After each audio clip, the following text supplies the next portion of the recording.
வணக்கம் நண்பர்கள். என் உயிரிலும் மேலான ஜோதிட ஆன்மீக பெருமக்கள் அனைவருக்கும் ராமநாதபுரத்திலிருந்து டாக்டர் ஆர் தனசேகரனின் அன்பான வணக்கம். உலகெங்கும் இருந்து முகவை டிவியை பார்த்து கொண்டிருக்கக்கூடிய என் இனிய தமிழச்சங்களே, உங்கள் அனைவருடைய இல்லங்களிலும் மகிழ்ச்சியும் சந்தோஷமும் பெருகட்டும், அன்பும் ஆனந்தமும் நிலைத்திருக்கட்டும். இந்த அற்புதமான தருணத்தில் உங்களோடு பயணிப்பதில் பெருமகிழ்ச்சி அடைகின்றேன். நிறைய சம்பாதித்தேன், நிறைய தான தர்மங்கள் செய்தேன், உறவுகளுக்கும் சொந்தங்களுக்கும் என்னால் முடிந்த உதவிகளை செய்தேன். ஆனால் இன்றளவும் என் லைஃப்பில் மாற்றம் இல்லை. இன்று நான் எல்லாம் இழந்து நிற்கிறேன், நான் நிற்கதியாக இருக்கிறேன், என்னை பார்ப்பதற்கோ ஆறுதல் சொல்வதற்கோ ஆள் இல்லை அப்படின்னு சொல்லக்கூடியவங்க நிறைய பேர் இருக்காங்க. நீங்கள் ஜாதகம் பார்க்க வரும்போதெல்லாம் இப்படிப்பட்ட நிறைய நண்பர்களை சந்திக்கக்கூடிய வாய்ப்பும் எனக்கு நிறைய கிடைத்திருக்கிறது. அதை நான் மறுக்க முடியாது, மறைக்கவும் முடியாது. இந்த விஷயத்தில் நான் எதை எடுப்பது எதை கொடுப்பதுன்னு எனக்கு தெரியலை. ஆனால் ஒரு விஷயத்தை நான் கண்டிப்பாக சொல்லணும். நாம் சொந்தம், உறவுகள், நட்புகள் எல்லாவற்றுக்கும் நாம் இருக்கிற போது உதவி செய்தோம். நமக்கு பிரச்சனைன்னா யாரும் வர்றதில்லை, நம்மை ஓரம் கட்டிட்டாங்க, நீ யாருங்கிற மாதிரி நம்மளை சொல்லிட்டாங்க அப்படின்னு சொல்லக்கூடியவங்க நிறைய இருக்காங்க. இன்னும் சில பேர் இந்த விஷயத்தை எப்படி சொல்லுவாங்கன்னா, போன ஜென்மத்தில் கடன்பட்டிருக்கிறேன், அவர்களுக்காக இந்த ஜென்மத்தில் நான் உழைத்திருக்கிறேன், உதவி செய்திருக்கிறேன் அப்படின்னு சொல்லுவாங்க. அப்படி தானே? போன ஜென்மத்தில் நான் பட்ட கஷ்டத்தை, நான் பட்ட கடனை இந்த ஜென்மத்தில் அவங்களுக்காக கொடுத்துட்டு போனோம். அதனால தான் அவர்களுக்கு கொடுத்த பணத்தையும் வாங்க முடியல, கொடுத்த நன்றியும் இல்லை, விசுவாசமும் இல்லை, அவங்ககிட்ட அந்த ஒரு பாசமே இல்லையே அப்படின்னு கேட்கக்கூடியவங்களும் இருப்பாங்க. இது எப்படின்னா, இந்த 4ஆம் இடம் என்பது தாய் வழி உறவு, 5ஆம் இடம் என்பது தாய் வழி குடும்பம், அப்படித்தானே? 9ஆம் இடம் என்பது அப்பா வழி உறவு, இல்லையா? இந்த 9க்கு 10ஆம் இடம் என்பது கர்மஸ்தானம் சொல்லுவோம், அப்பாவுடைய குடும்பம், அப்படித்தானே? லக்கணம் என்பது நீங்கள், லக்கணத்துக்கு 2ஆம் இடம் என்பது யாரு? நம்முடைய குடும்பம், சரிதானங்க? இதுதானே உறவு. உறவு என்பது எங்கே இருக்கிறது? ஒன்று நம்முடைய குடும்பம், அடுத்து நம்ம அம்மாவுடைய குடும்பம், அடுத்து நம்ம அப்பாவுடைய குடும்பம், இதுக்குள்ள எல்லாம் அடங்கிருச்சுல. இந்த உறவுகளுக்குள்ள என்ன சிக்கல் வருது? இந்த உறவுகளுக்குள்ள சிக்கல் வருவதற்கு காரணம் என்ன? 2ஆம் இடத்துல பாவ கிரகங்கள் இருக்கு. கேது இருக்கு, அவர் ஞானி யோகி. இந்த 2ஆம் இடத்துடைய அதிபதி 10ஆம் இடத்துல இருக்கார், தொழில் ஸ்தானத்தில். அது என்னது? அப்பா வழி குடும்பம், அப்படி தானே? எஸ். அப்போ நீங்கள் 2ஆம் இடம் என்ன? தனம், வாக்கு, கல்வி, குடும்பம்.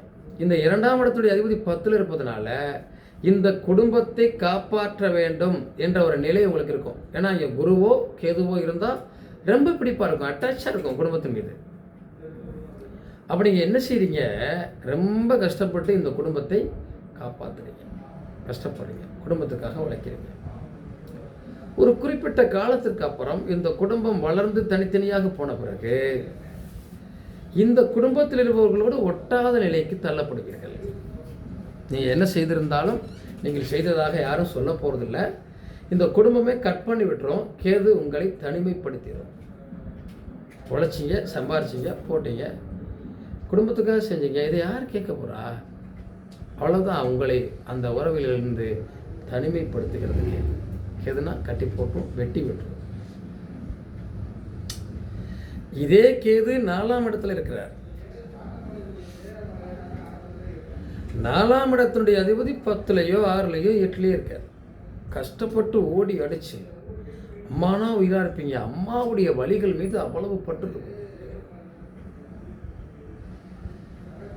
தாய் வழி உறவு, எனக்கு தாய்மாமன் உறவு அவ்வளவு பாசம் இருக்கும். சின்ன வயசில் அப்படி குறிப்பிட்ட காலங்களுக்கு பிறகு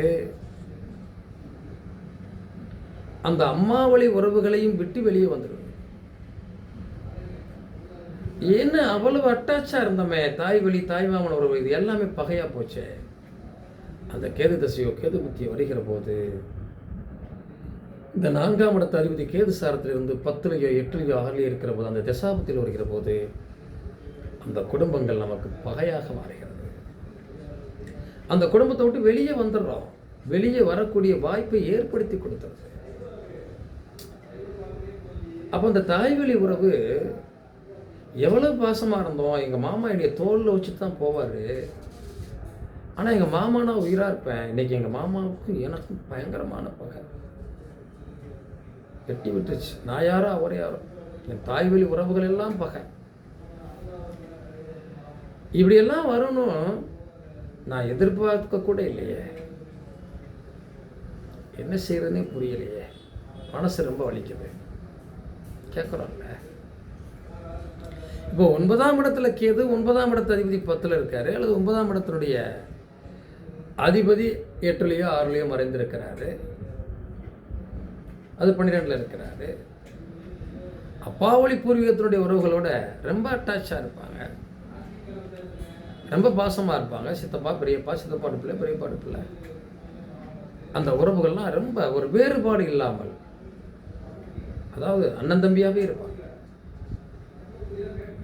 அப்படிப்பட்டவர்கள் இருந்தாலும் கூட அந்த 9ஆம் இடத்துல கேது போய் அமர்ந்து 9ஆம் இடத்து அதிபதி 6 8ல் மறைகிற போதோ 12ல் மறைகிற போதோ அந்த தசாபத்தில் வருகிற காலத்தில் சொத்து பிரச்சனை, இடத்து பிரச்சனை ஏதாவது ஒன்று வந்துடும். நீ குறை எடுத்துட்டா, நான் குறை எடுத்துட்டா வந்துடும். சட்ட சிக்கல் வந்துடும். கோர்ட்டு கேஸு பிரச்சனை வந்துடும். பள்ளிக்கட்டி உருளக்கூடிய சிக்கல் வந்துடும். பங்காளிக்கு துரோகம் பண்ணிட்டாங்கிற பிரச்சனை வந்துடும். அண்ணன் தம்பிக்குள்ள வேறுபாடுகள் வந்துடும். எப்படியெல்லாம் இருந்தோமே, இந்த குடும்பத்திற்காக ஓடி ஓடி உழைச்சோமே, அண்ணன் தம்பியா ஒன்னா தானே இருந்தோம். எல்லாரும் மாறிட்டானே, தனித்தனி துண்டுகளாக போடப்பட்டது. சட்டம் ஒழுங்கு நீங்க பார்த்துருப்போம். நம்ம சித்தப்பா பெரியப்பா காலங்கள்லாம் பார்த்தா ஒரு காலத்தில் அவங்க திருமணம் பண்ணி ஒன்றா இருந்து ஒன்றா உழுது அண்ணன் தம்பின்னு அட்டாச்சாக இருப்பாங்க, ஒருத்தர் விடாமல். ஒரு குறிப்பிட்ட காலங்களுக்கு அப்புறம் தனித்தனியாக போயிடுவாங்க. இது நிறைய பேர் கேட்குறீங்க, நிறைய குடும்பத்தில் அப்படி தானே இருக்காங்கன்னு சொல்கிறீங்க. அப்படி முடியாது. நிறைய குடும்பத்தில் அப்படி பிரிஞ்சிருந்தாலும் அண்ணன் தம்பியில் கடைசி வரைக்கும் பிரியாமல் இன்னைக்கு வரைக்கும் ஒன்றா இருக்கிறவங்க எவ்வளோ குடும்பங்கள் இருக்குது. ஆனால் இங்கே கேது போய் இங்கே இருக்கிற போதோ இந்த பிரச்சனைகள் வந்துடுது, சட்ட சிக்கல் வந்துடுது. ஏதோ ஒரு காரணம் அங்கே வருது. அந்த பிரச்சனைனால இவர்கள் தனித்தனியாக பிரிந்து போகக்கூடிய வாய்ப்பை கொடுக்குறது. கந்தா போயிடுறாங்க. வாழ்க்கை, வாழ்வாதாரம், பொருளாதாரம் எல்லாவற்றுக்காக உதவினோமே. நிறைய பேர் வெளிநாடுலாம் போய் சம்பாரிச்சு போட்டிருப்பாங்க இந்த குடும்பத்திற்காக. நம்ம குடும்பம், நம்ம பெரியப்பாடு குடும்பம், நம்ம சித்தப்பா குடும்பம், எல்லா குடும்பத்தின் மீது பற்ற எடுத்திருப்பாங்க. அவை எல்லாம் துண்டு துண்டாக்கப்பட்டிருக்கிற போதுதான் வேதனைகள் பல கடுமையாக இருக்கிறது. இதையும் தாண்டி இவர்கள் வாழ்க்கையில் ஜெயிக்கணும் அப்படின்னா பெரிய போராட்டமாக இருக்கிறது. இப்படிப்பட்ட ஜாதக அமைப்பு இருக்கக்கூடியவர்களுக்கு தான் உறவுகள் பிரிவு, வருத்தம், தனிமைப்படுத்தப்படக்கூடிய நிலைக்கு நாம் தள்ளப்படுகிறோம். ஃப்ரெண்ட்ஸுகள் சில பேருக்கு உறவுகள்லாம் நட்பாக இருக்கும், ஃப்ரெண்ட்ஸு சிக்கலாக இருக்கும். சில பேருக்கு தாய்வழி உறவுகள் ரொம்ப அட்டாச்சாக இருக்கும், தகப்பனார் வழிகள் தான் பிரச்சனையாக இருக்கும். சில பேருக்கு தகப்பனார் வழிகள் நல்லா இருக்கும், தாய் வழிகள் பிரச்சனையாக இருக்கும். எங்கே கேது போய் உட்கார்ந்துருக்காரு, அந்த இடம் எங்கே மறைஞ்சிருக்கு, 4ஆம் இடத்து அதிபதி 9ஆம் இடத்து அதிபதி எப்படி மறைஞ்சிருக்காரு, அதை வச்சு தானே இந்த பலன் வருது. சார், நண்பர்களுக்காக நான் நிறைய செஞ்சுருக்கேன், எந்த வேறுபாடும் பார்த்ததில்லை. ஆனால் நண்பர்களே பகைவர்களாக மாறி இருக்கிறார்களே, இதை நான் எப்படி சொல்வது, என்னால் ஏற்றுக்கொள்ள முடியவில்லை என்று சொன்னவர்கள் இருக்கிறார்கள். 7ஆம் இடத்துல கேது போய் உட்கார்ந்துருச்சு, சனி கர்மக்காரன் சேர்ந்து உட்கார்ந்துட்டார். 7ஆம் இடத்து அதிபதி 6 8ல் மறைஞ்சிருச்சு. நிச்சயமாக நண்பர்களுக்காக நான் அதை கொடுத்தேன் இதை கொடுத்தேன் கொடுத்துடக்கூடாது. பிரச்சனை வந்தே தீரும். நண்பர்களும் நாமும் வெட்டிக்கிட்டு போயிடுவோம். தொழில் பண்ணக்கூடாது. நட்பு என்பதற்கு களங்கம் வந்துடும். இந்த 7ஆம் இடத்து அதிபதியும் 6, 8, 12 மறைகிறாரு. 7ஆம் இடத்துல சனி கேது போய் உட்காந்துச்சா பிரச்சனை தானே. தொழில் மூலமாக வியாபாரம் மூலமாக வந்துடும். நட்புகளோ நம்முடைய நண்பர்களே நமக்கு பகைவர்களாக மாறிடுவாங்க. எல்லாவற்றையும் தீர்மானிப்பது நமது ஜாதகம் என்பது இப்போது உங்களுக்கு புரிகிறதா நண்பர்களே? நிச்சயமாக புரியும். இவ்வளவு விஷயங்களும் நமது இந்த 12 கட்டத்துக்குள்ளே தான் இருக்கு.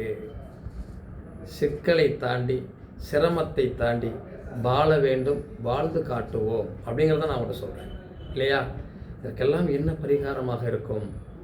கேது பகவானுடைய தொல்லையிலிருந்து விடுபடுவதற்கு அடிக்கடி விநாயகப் பெருமானை வழிபாடு பண்ணுங்க. விநாயகர் கோயிலில் போய் ஒரு கைப்பிடி பச்சரிசி வெல்லம் கலந்து சுற்றி போட்டு அவருக்கு ஒரு சேருதங்க உடைங்க, இந்த பிரச்சனை குறையும். வாழ்த்துக்கள். அடுத்தடுத்த வீடியோவில் சந்திப்போம். நன்றி. வாழ்க வளமுடன். கண்டிப்பாக அதை பார்த்துருக்கவங்க லைக் பண்ணுங்கள், கமெண்ட் பண்ணுங்கள், ஷேர் பண்ணுங்கள். சப்ஸ்கிரைப் பண்ணாதவங்க பண்ணிடுங்க. ஜாதகம் பார்க்கணும்னு விரும்புகிறவங்க இந்த ஸ்க்ரீனில் வர நம்பரில் தொடர்பு கொள்ளுங்கள். நன்றி. வாழ்த்துக்கள். வாழ்க வளமுடன். மீண்டும் சந்திப்போம்.